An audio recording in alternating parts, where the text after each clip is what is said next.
Salut tout le monde, j'espère que vous allez bien. Ariel, Séraphine, Noé, Edgar et moi-même sommes en prépa littéraire dans le quartier latin. Et comme nous l'avions déjà fait pour la période de septembre-octobre, nous vous confions aujourd'hui nos retours sur la période de novembre-décembre. Ces interviews ont été filmées les quelques jours qui ont suivi une période de 2 semaines d'examen, notre premier concours blanc, d'où la fatigue qui peut se lire parfois sur nos visages. Bref, je vous laisse avec la magnifique voix de Mathilde et vous souhaite un bon visionnage. Quelle est ta matière préférée ? Bah moi j'aime trop la musique, c'est trop bien. Là j'étais 3 fois pendant l'épreuve hier, c'était trop cool. Ça m'a rendue heureuse. Mais sinon j'aime bien aussi l'anglais, enfin le cours il est pas méga ouf mais c'est ma matière forte.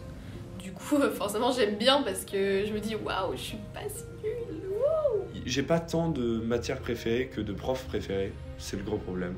C'est vraiment, de toute façon, j'envie la personne qui sait apprécier une matière pour ce qu'elle est et non pour le prof qui la dispense, tu vois. Mais je dirais là, histoire. Je commence à apprécier l'histoire pour l'histoire. J'adore le prof, Enfin, il est génial ce mec, quoi. Cette période, j'ai parlé autant de précision sur le cours que de trucs extrascolaires avec lui, de documentaires, de podcasts et tout. Donc cool, tu vois. Définitivement l'histoire. Je sais que j'hésitais entre l'histoire et la philo en début d'année, mais là j'ai été super déçue par les cours de philo. Je sais pas pourquoi, parce que vraiment en début d'année j'ai adoré les cours de philo. Et je sais pas si là on a abordé des thèmes qui me touchaient moins. Enfin je sais pas, mais je suis trop déçue par la philo et donc là l'histoire est montée en flèche. Est-ce que j'aime vraiment la matière ? Si, en vrai j'aime vraiment la matière, mais surtout que j'aime beaucoup le prof. Ma matière préférée ? Une seule forcément ? Ouais. Mon prof préféré ce serait le grec, mais c'est pas ma matière préférée. Et je dirais quand même la philo, parce que même si c'est pas le prof avec lequel c'est le plus facile, on va dire, d'être d'une façon générale, je trouve que les cours en eux-mêmes sont les plus intéressants. Enfin, c'est ceux qui m'apportent le plus, parce que même si l'histoire, par exemple, c'est trop cool, je kiffe trop aller en histoire, d'un autre côté, la philo, elle me suit vraiment au quotidien, quoi. Et et je considère que c'est ma matière préférée à partir du moment où la matière, elle me suit dans la vie. Du coup, je dirais la philo. Je dirais le français et l'anglais. Le français parce que j'ai toujours aimé ça. Ça va beaucoup plus loin qu'en première. Je crois que je l'avais déjà dit, mais ça dépasse le cadre de l'œuvre et ça devient une vraie réflexion. Et voilà, je trouve ça super intéressant. Et à côté, pas de manière plus superficielle, mais en gros l'anglais, parce que j'ai des bonnes notes et du coup ça me met en confiance en prépa. Enfin en fait l'OIB m'a grave aidée pour l'anglais de cette année, que ce soit au niveau de mon niveau en langue anglaise ou même d'analyse littéraire. Ça fait que j'ai des super bonnes notes et ça met grave en confiance, ça me donne l'impression d'avoir ma place et tout, parce que du coup je suis plus à l'aise que d'autres gens en anglais. Un bon souvenir à nous partager ? Est-ce que j'ai eu des bons souvenirs ? C'est fou, je me souviens que des mauvais souvenirs, quoi. La fois où j'ai bu des huiles essentielles, c'était hier. Et du coup, j'ai bu des huiles essentielles, j'avais l'impression que j'avais craché mes poumons. Moi j'ai bien aimé le cours d'anglais où le prof, d'un moment il nous a fait une séance de psycho. Genre il s'est interrompu, il a fait non mais c'est bon. Les notes, c'est pas important, non, la prépa. Il nous a dit plein de trucs pour nous aider à relativiser. Bon, il a jamais fait de prépa, mais ça fait 30 ans qu'il enseigne en prépa, tu vois. Vraiment un amour ce prof. On était en cours de français. Et il y a un pigeon qu'on voit passer dans le couloir parce que la porte était ouverte. Et le pigeon vit sa petite vie comme ça. Il se balade, il était trop mignon. Et donc il y a le prof qui sort, il suit le pigeon. Il était terrorisé, il était coincé dans le couloir. Et après, on le suit avec le prof jusque dans une autre salle. Et le pigeon visite la salle pendant un cours. Il y avait le prof derrière moi. Et on était en train de le filmer et tout, c'était trop drôle. Et après, on a essayé de l'aider à partir. Et je sais pas comment il est parti d'ailleurs parce qu'il avait trop peur. Mais voilà, c'était vraiment super drôle. Première colle d'histoire, donc à un moment, la préparation, ça file, vraiment, tu vois pas le temps passer. J'étais à 2 doigts à la fin de ma colle. C'est à peine si j'allais lui dire pardon monsieur, ma présentation, elle était nulle et tout. Et il a vu que genre j'avais écrit une seule page et ma deuxième et troisième partie, il y avait le titre des parties, mais rien, tu vois. C'était un pro. Et il a kiffé. Il m'a dit j'ai une super note et tout. Et il m'a vraiment dit, il m'a saucé à la fin. Et moi j'étais en train de dire non mais arrêtez, ne me mentez pas et tout. Et il me disait, limite s'il allait s'énerver, tu vois, genre mais Noé, c'est ce que je dis et tout. Donc ça c'était cool comme moment. Je dirais lundi et jeudi soir en rentrant avec Lou, qui est une amie de l'internat qui est aussi en prépa mais pas dans ma classe. Parce que le lundi elle finit théâtre à 19h20 et moi je finis le BIA à 19h30. Donc on mange ensemble et on rentre. Et c'est la même chose jeudi parce qu'on a toutes les deux le latin, pas dans la même classe, mais on finit toutes les deux à 19h20 à cause du latin. Donc on mange ensemble, on rentre et le retour c'est toujours... j'apprécie toujours de fou faire le chemin avec elle sur le retour, c'est toujours super drôle. Ça réjouit un peu quoi, je sais que ça va toujours, que le lundi soir et le jeudi soir ça va toujours être sympa. Paradoxalement c'est les fois où je finis le plus tard, mais c'est vraiment les soirées que j'apprécie le plus. Elle va avoir une déclaration d'amour dans ta vidéo, c'est fou. On a décoré notre tisanerie à l'internat pour Noël. Et dans mon étage, il y a trop une bonne ambiance. Et genre, on faisait des soirées, on mettait un peu de la musique un peu espagnole et tout. Et on faisait nos petites décos, on a peint sur les fenêtres, on a fait chacun une chaussette, qui était trop bien. Quand monsieur est arrivé avec son truc de pilote d'avion, là, pendant qu'il avait le Covid, mais si, son écoutille, il y avait un petit haut-parleur en fait, notre prof d'histoire, genre une sorte de petite oreillette, un petit truc comme les commandants de bord, un haut-parleur, et il disait ce cours-là en particulier, le premier cours où après il a dessiné Mario au tableau, les cours d'histoire en fait. Vraiment, les cours d'histoire sont trop drôles. Toutes les fois où on rigole, c'est abusé. Quand on rigolait en cours d'histoire, par exemple, souvent j'aime bien faire des petites blagues aux profs. Et souvent, le pire, c'est que c'est pas volontaire de les faire à voix haute. Généralement, juste je me fais une petite blague à moi-même et je trouve ça drôle. Sauf que le prof, il entend, il me demande de répéter à voix haute. Et par exemple, à un moment, il avait demandé qu'est-ce qui s'est passé tel jour précisément à 10h du matin en 1872. Et moi, dans ma tête, je me dis... je dis, vous êtes né? Mais en fait, c'était pas dans ma tête. Et donc, il me dit, de quoi? Je dis, vous êtes né? Et il entendait pas bien, donc il me demande de répéter une 3e fois. Et je lui dis, vous êtes né? Et tout le monde a explosé de rire, mais c'était pas volontaire en fait. En spé théâtre, quand on va voir des spectacles où la meuf prend son sang et le mange là en râpant ses genoux ensanglantés avec du pain et en mangeant le pain et en criant après. Que veux-tu faire après cette première année ou après la prépa? Il n'y a pas eu d'évolution là-dessus pendant ces quelques mois. En fait, je me disais, ouais, la prépa, ça va m'aider à trouver ma voie. Je vois pas trop comment. Je pense que ça va m'aider à savoir ce que je veux pas faire. Mais je sais toujours pas. Cagne moderne. Et sans doute spé histoire. Enfin, c'est celle qui m'a l'air la plus plausible pour moi. Spé philo aussi, pourquoi pas, mais ça ferait beaucoup de philo, quoi. Alors, c'est tellement divers, mais l'histoire, je pense que je pourrais plus me plaire dans la diversité de l'aspect histoire que dans la diversité de l'aspect philo. Et puis sinon, après, je sais pas du tout, parce que tu vois, les ENS et les grandes écoles, j'ai pas la moitié du niveau de certaines personnes. Et les ENS, ça me dit rien qui vaille, mais juste pour la seule raison que j'ai aucune idée de ce que je veux faire, tu vois. Je sais pas, prof, oui, mais je sais pas... c'est difficile de s'imaginer dans un truc sur le long terme, tu vois. J'ai envie de changer d'air un peu. Là, pas trop besoin actuellement, mais je sais que j'en aurais envie, tu vois. Et du coup, partir, sans doute. Mais partir, pourquoi? Des études de politique, des études de philo, je sais pas. Je pense que j'attends qu'il y ait un truc qui me tombe dessus, tu vois. Qu'est-ce que je veux faire? C'est à peu près la même chose que la dernière fois. J'ai toujours l'idée de la comédie musicale en tête, parce que c'est mon objectif numéro uno depuis longtemps. Juste après la prépa, avant j'étais beaucoup dans une optique de faire la fac ou faire Sciences Po, car c'était vraiment mes objectifs. Et en fait c'est un peu en train de changer, je commence à un peu m'en ficher entre guillemets de ce que je vais faire juste après la prépa. Pour l'instant là en fait j'essaie vraiment de me concentrer sur les 2 ans. Et je me dis que je vais en fait faire au mieux pour bosser au mieux, sans vraiment préparer l'ENS ou tel concours. Et en fait je passerai les concours quoi, et juste je verrai ceux dans lesquels ça passe, ceux dans lesquels ça passe pas.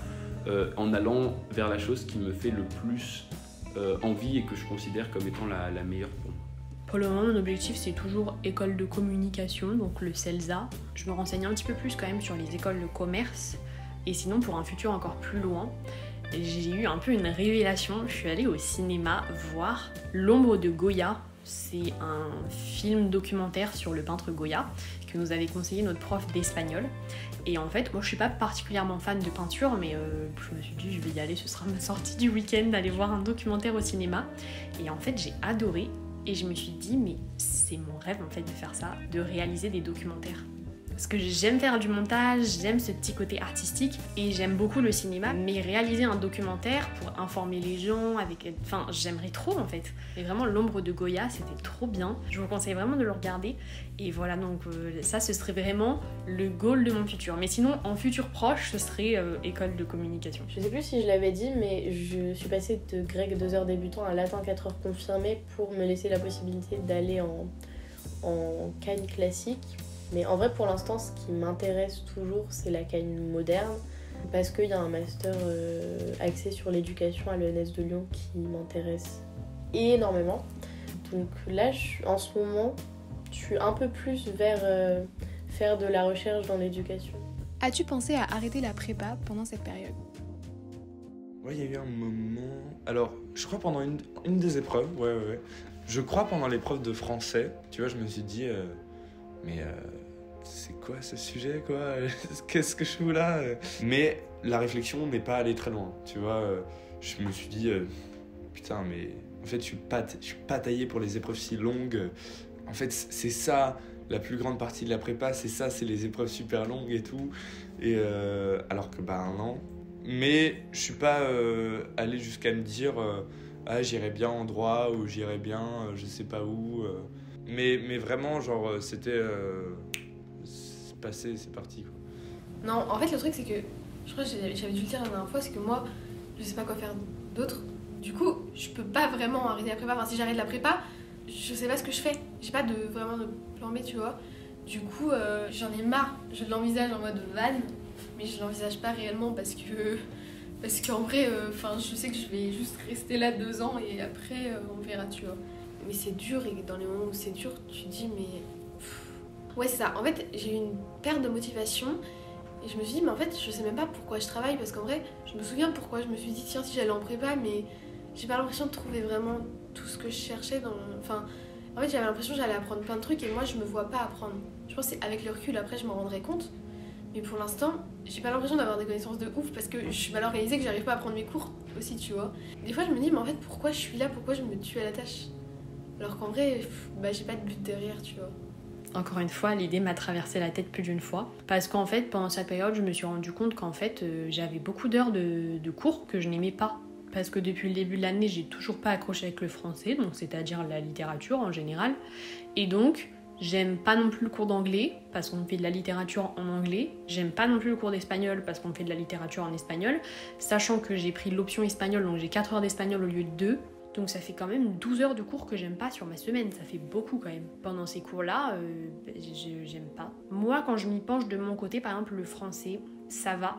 Mais pendant cette période-là, pendant les cours, je ne prenais même plus de notes tellement que je ne comprenais pas. Il y a juste Ariel, mon binôme de l'internat et du lycée, qui prenait des notes et moi je notais les exemples.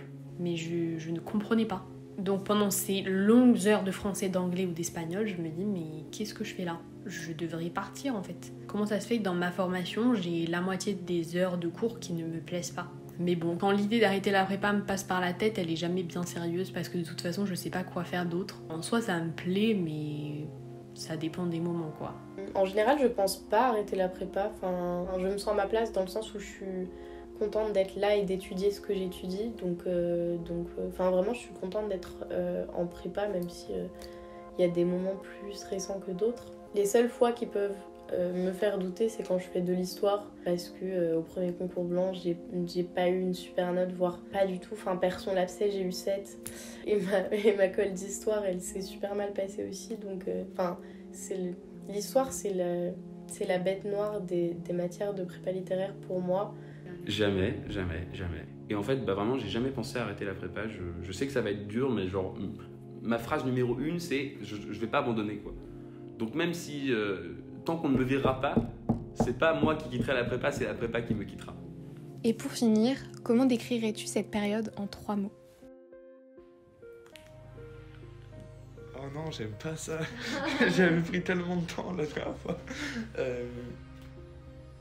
Frustration, parce que cette période a été tellement intense que ça m'a saoulée, parce qu'il y a des fois, on aborde un sujet où j'ai des difficultés, mais ça m'intéresse et j'aimerais pouvoir passer plus de temps à l'approfondir. Et en fait, je me rends compte que je ne peux pas, parce que j'ai tellement de matières, je peux pas toutes les approfondir comme j'aimerais le faire. Et donc en fait, je trouve que c'est frustrant parce que il y a des matières où j'ai l'impression, par exemple en français, j'accumule du retard parce qu'en fait, il faudrait que je passe des heures et des heures pour rattraper mon niveau en français, j'ai l'impression. Sauf que je ne peux pas parce qu'en fait, je peux pas passer 10 heures par matière parce que j'ai 8 matières et les journées ne font que 24 heures. Donc je trouve que c'est frustrant parce que j'aimerais bien faire, mais en fait, je peux pas, j'y arrive pas parce que j'ai pas assez de temps. Intense, mais c'est toute l'année, tu vois. Mais ouais, le fait qu'on ait fait le concours blanc entier, tu vois. Fulgurant, super rapide. Dépassement, parce qu'il y a une jolie polysémie autour de ce mot, parce que à la fois dépassement parce qu'on se sent dépassé avec la quantité de travail, avec les 100 pages de Google Doc en histoire à apprendre, parce qu'on enchaîne les épreuves de 6 heures tous les jours, et également dépassement parce que je réfléchis à comment faire mieux, quoi, alors que c'était moins le cas au lycée. Enfin, dans certaines matières, on avait des bonnes notes et du coup, on pouvait s'arrêter là sans vraiment chercher à aller plus loin. Là, je me pose vraiment la question de comment je peux faire pour augmenter mes notes, alors que en soi, quand je rends ma copie, j'ai l'impression qu'elle est bien. Sauf qu'en prépa, quand j'ai l'impression que c'est bien ou très bien, j'ai pas plus de 13. Et donc ouais, dépassement parce que j'essaie vraiment de voir où est-ce que je peux mettre du mieux dans un travail que je trouve déjà bien. Crevant. Fatigue, c'est même pas assez fort. Épuisement, vraiment, j'ai été au bout de ma vie. Et surtout, épuisement, pas nécessairement physique, parce que je pense que je gère bien mon sommeil, mais épuisement intellectuel. Fatigue. Réconfortante, angoissante. Car en fait, elle est angoissante, mais elle en devient réconfortante, tu vois, avec les gens, avec l'entraide, avec le fait que tout le monde soit au plus profond de sa vie. Non, mais en vrai, je me suis amusée pendant cette période. En fait, je me suis autorisée à prendre du temps pour moi aussi et je suis sortie un peu. Pas que la prépa dans ma vie. Plutôt passionnant. Enrichissante. L'isotopie du plaisir et de l'intérêt, en gros. Au début de la période, c'était un peu compliqué parce qu'il fait froid, il fait nuit. Il y a du travail, mais en vrai, c'était que pendant une partie, vers la fin, c'était moins ça. Enfin, il y a eu une grosse période de doute, de tension au début, mais en même temps, je me rassurais parce que les profs nous disaient que c'était la période compliquée. Donc, quand ça allait pas, je me disais que, ok, c'est pas grave, c'est parce que c'est la période compliquée. C'était un peu réconfortant. Ouais, j'aime beaucoup les cours et j'aime beaucoup apprendre ce que j'apprends, même si sur le moment, c'est un peu chiant. Je suis contente d'avoir ces connaissances-là ou de travailler ces sujets-là. Comme c'est le début de l'hiver, ça meurt. Je fais des métaphores ici. Et moi, je reste vivante parce que la magie de Noël nous fait vivre, en fait. On va s'arrêter sur ça, Séraphine. Et tu vas garder tout tu vas couper? Oui. Ok, ouf, parce que sinon on va avoir genre 4 heures de documentaire sur toi. Ça fait une demi-heure là. Non. Ok. Voilà. Merci. De nada. Quelle heure il est? Combien de temps j'ai fait? 20 minutes. Plus court que la dernière fois. La dernière fois, on a mis un peu 30 minutes Ouais, large. ouais, tu vois, je m'améliore. Oui, c'est ce que je... C'est marrant.